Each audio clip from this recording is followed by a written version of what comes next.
Oh my God. What's happening?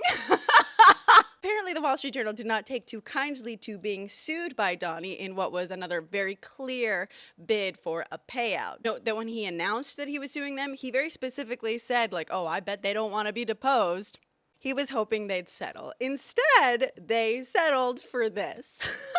And may I just say that they've done this masterfully because they already laid a trap that the White House already fell for. And just to be clear, the Wall Street Journal is not the good guys here. They're doing this all on behalf of other Republicans, but still, it's fun. According to them, back in May, Bondi and the DOJ informed Trump that among the truckload of documents that I guess do exist, he was in them multiple times. And just to be clear, his inclusion in there should surprise absolutely no one. Now, what the Wall Street Journal did here that was very smart was they were very careful. They included a description of these mentions as being unverified hearsay about many people, including Trump. They said they contain hundreds of other names. They also say early on, being mentioned in the records isn't a sign of wrongdoing. They also talk about the falling out that Donnie and Jeff had. However, they point out that Kash Patel has also said that Trump is in the files, and that Trump had explicitly said he hadn't been told that he was in the files. And then all that being said,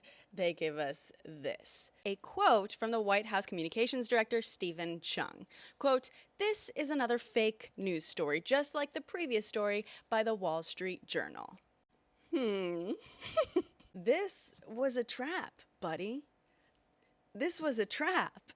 Because what do you mean he isn't mentioned in the files? What do you mean he isn't even just barely mentioned in the files that apparently contain hundreds of names, unverified hearsay, and a name being mentioned doesn't indicate any wrongdoing? The files would surely mention him at least once.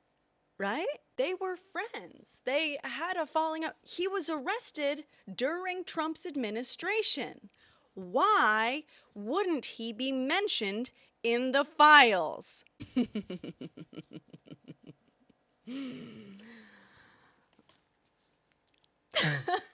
is going to be fun.